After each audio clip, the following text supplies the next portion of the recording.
미국은 지금 두 개의 카드를 이제 조합하고 있는 거예요. 러시아나 우크라이나를 끌어내는 그런 유인 전략이 있고 또 안 넣으면 어떤 어려움이 있을 거라는 압박 카드가 있는데 또 우크라이나에 대한 러시아의 재침을 막아야 결국 서유럽에 대한 러시아의 어떤 군사적 영향이 커지거든요. 그렇네. 서유럽의 안전 문제이기 때문에 그러면 우크라이나 대시 다시 공격하게 되면은 자동적으로 우크라이나가 나토에 가입하는 방안도 하나의 방안으로 제시되고 있고 젤렌스키를 멘붕시켜서 미국의 하는 입장에 절대 뒷다리를 잡지 않도록 하는 이 초기 전략을 구사하고 있다고 볼 수 있어요. 실시간 재난안전정보방송 재난안전 119 안전토크 시간입니다. 오늘도 백승주 전쟁기념사업회장님 나오셨습니다. 어서 오십시오. 예, 반갑습니다.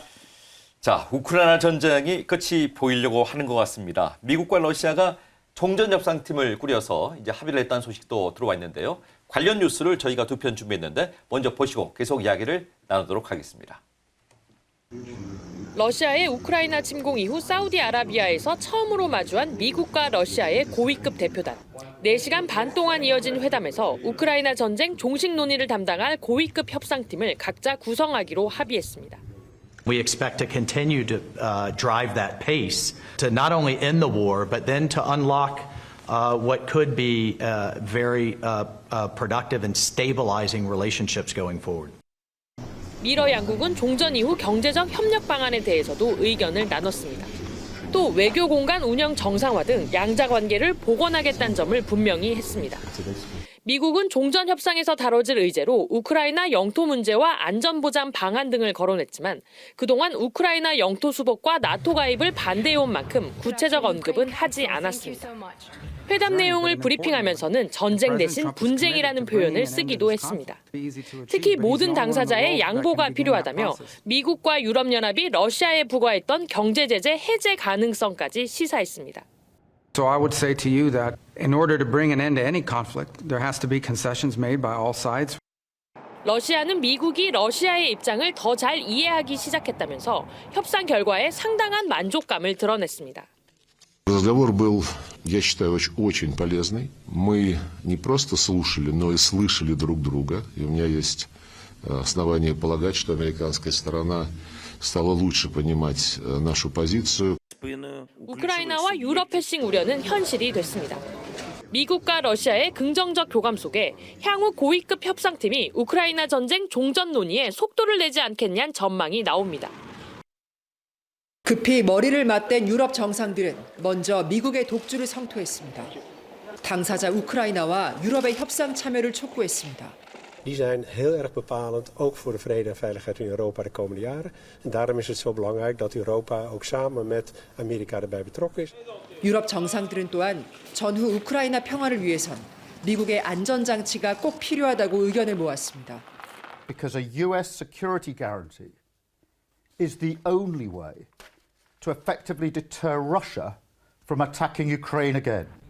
최악의 시나리오로 미국이 외면하면 유럽이 우크라이나에 군대를 보내는 방안도 거론됐습니다. 유럽은 우크라이나를 러시아의 군사적 위협을 1차적으로 막아주는 방파제로 여겨왔습니다. 다만 파병에 적극적인 영국과 프랑스에 비해 독일은 회의적입니다. Es ist völlig verfrüht und der völlig falsche Zeitpunkt, diese Diskussion jetzt zu führen. Ich bin sogar ein wenig irritiert über diese Debatten. 유럽이 파병을 결정해도 종전 협상에서 러시아가 거부할 가능성이 있습니다. 결국 러시아와 또 함께 마주 앉은 미국의 선택에 자신들의 안보 보장이 달려있다는 게 유럽의 불만이고 불안입니다. 파리에서 KBS 뉴스 이화진입니다. 네, 저희가 준비한 뉴스 두 편을 봤는데요. 역시 이제 미국과 러시아가 종전 테이블에 앉는 모습도 봤었고 반대로 이 당사자인 우크라이나와 유럽이 좀 배제되어 있는 그런 느낌도 받았던 그런 뉴스였습니다. 좀 배제된 것이 아니라 그 우크라이나하고 지금 유럽 국가들은 좀 외교적으로 부드럽게 표현했지만은 네. 멘붕 상태죠. 트럼프가 우크라이나 전쟁을 종식시키기 위해서 초기 시작하는 이 모습은 사실 그 당사자인 우크라이나 젤렌스키를 좀 멘붕시키고 네. 또 러시아의 푸틴에게는 좀 들뜨게 하는 이런 속에서 트럼프 주도하에 종전협상을 끌고 가려는 의지가 분명히 보였는데요. 근데 이게 잘 진행될까 하는 부분에 가장 큰 걸림돌은 이 트럼프 스타일로 가는 걸림돌은 우크라이나보다 유럽 입장이 아닐까. 네. 유럽에 지금 나토 동맹 국가들이 부글부글 하거든요. 사실 이게 처음이 아니에요. 아프간 전쟁을 종식시킬 때 이미 나토와 미국과의 관계에 상당한 금이 갔고 이번에 이런 초기 종전 협상에서 나토 국가들의 핵심 국가들과 의논하지 않고 러시아와 이렇게 협상에 가는 것은 향후에 나토에서의 미국의 지위, 나토와의 미국 관계에 상당한 어려움을 줄 것으로 이렇게 보입니다. 지난 시간에도 말씀을 해주셨습니다만 앞으로가 이제 정말로 중요한 그런 협상의 단계가 남아있지 않나 그런 느낌이 드는데 지금 뉴스를 보니까요. 러시아에 대한 그 경제 제재를 해제할 가능성도 시사를 하고 있는 것 같습니다. 우리 입장에서는 이 북한의 파병 그리고 이제 북러 간의 무기 거래가 논의될지 이게 또 관심의 초점이 될 수 있거든요. 근데 기본적으로 그 러시아 전쟁을 종식시키는 그 협상 과정에서 북한군의 파병, 북한과 러시아의 협력 이런 문제는 아주 마이너한 문제, 작은 문제일 것으로 생각이 됩니다. 더 큰 문제가 유럽과 우크라이나, 러시아의 안전장치 이런 문제인데 네. 미국은 지금 두 개의 카드를 이제 조합하고 있는 거예요. 그 협상을 빨리 완성시키기 위해서 유인하는 카드, 러시아나 우크라이나를 그 협상에 끌어내는 그런 유인 전략이 있고 또 안 넣으면 어떤 페널티, 어떤 어려움이 있을 거라는 압박 카드가 있는데 네. 우크라이나에 대해서 나토에 가입하는 것을 우리가 허용하지 않겠다.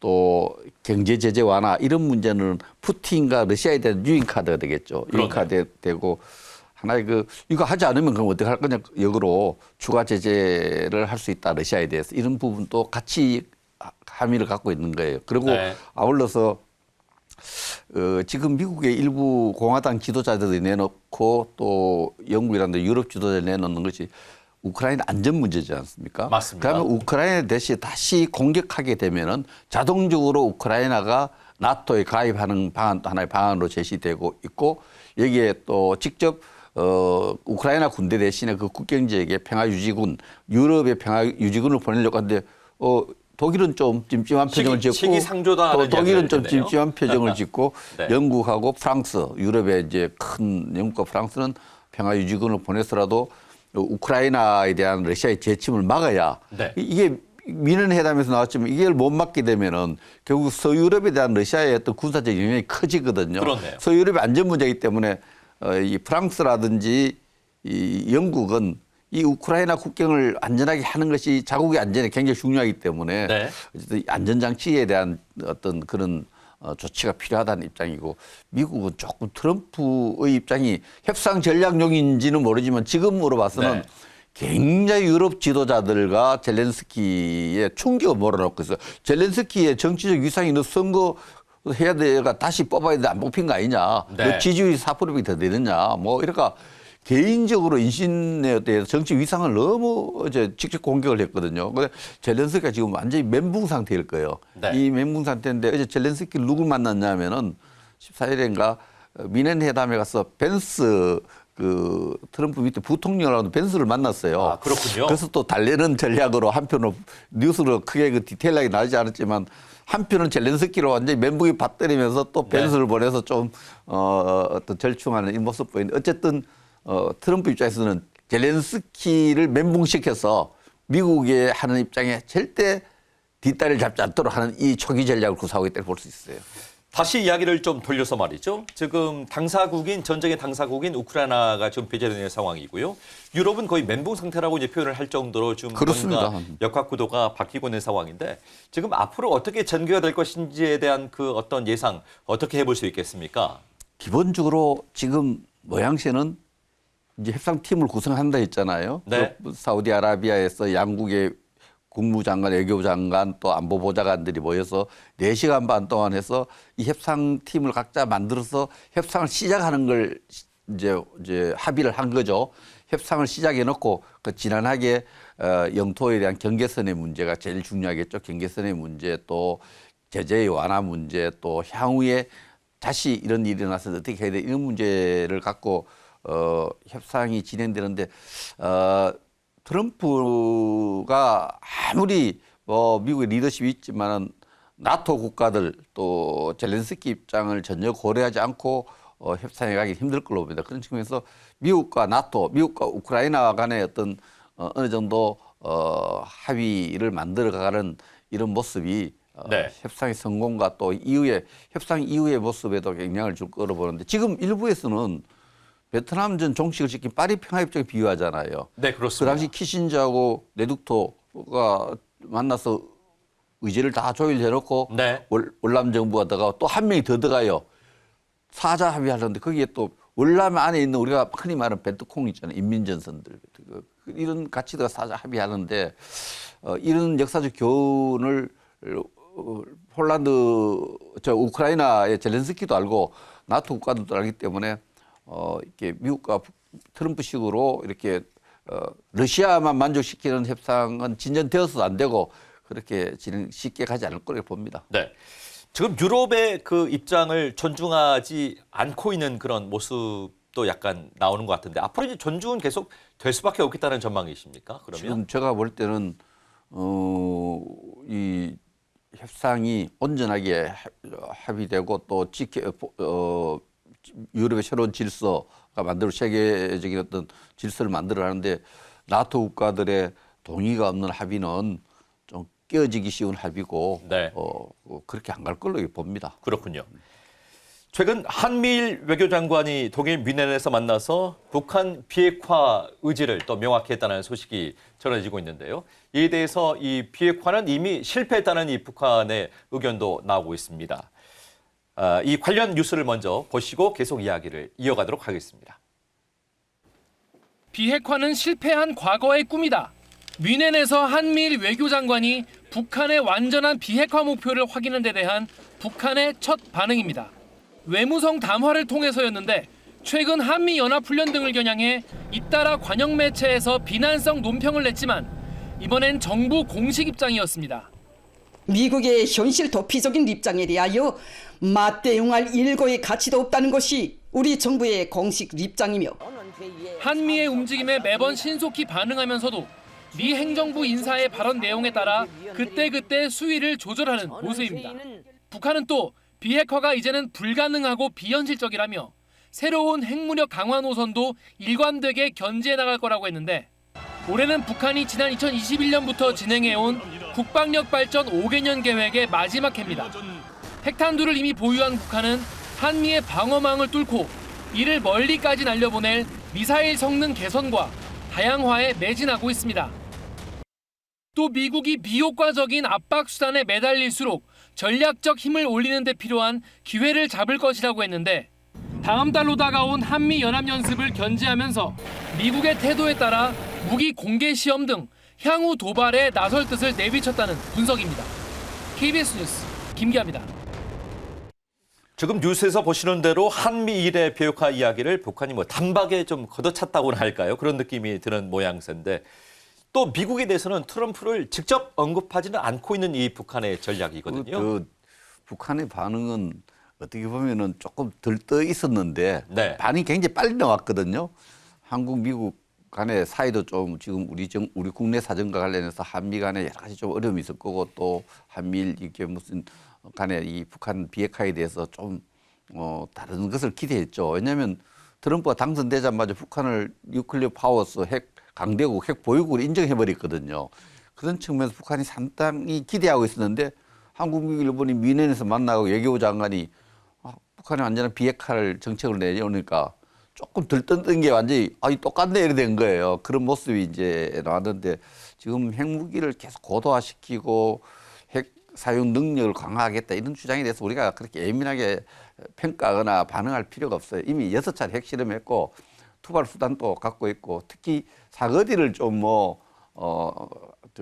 대륙간 탄도탄 수준으로 높이고 정교하겠다 이런 것도 우리한테는 의미가 그렇게 크지 않아요. 물론 유사시에 미국 정권이 오는 것을 막을 수도 있지만 이 북한은 핵 능력을 갖추었기 때문에 북한이 고도하겠다 이런 말에 일희일비하고 예민하게 대응할 필요인데 북한이 지금 트럼프를 딱 지칭하지 않고 그 미국의 관리들에 대해서 입장을 자꾸 내는 것은 여전히 트럼프 국내 정치적 목적으로나지 국제적 목적으로 트럼프와의 어떤 탑다운 방식, 정상회담 이런 부분에 대한 여러 가지 기대도 하고 준비하고 있는 모습을 이번 담화에서 볼 수 있어요.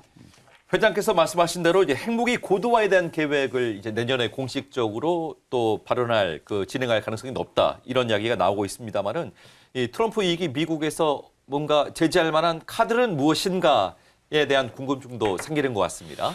이건 제일 간단한 문제예요. 북한이 지금 가장 고통스러워하는 게 뭐냐.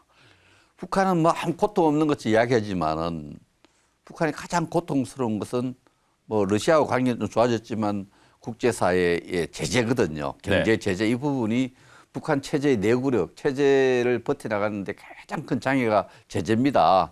북한은 어쨌든 핵을 보유를 인정받으면서 제재를 완화시켜야 되는데 미국이 제재 완화해 주는 것보다는 제재를 계속 유지하겠다. 네. 제재 강화가 그래도 우리가 미국이 선택할 수 있는 그 방법밖에 없다.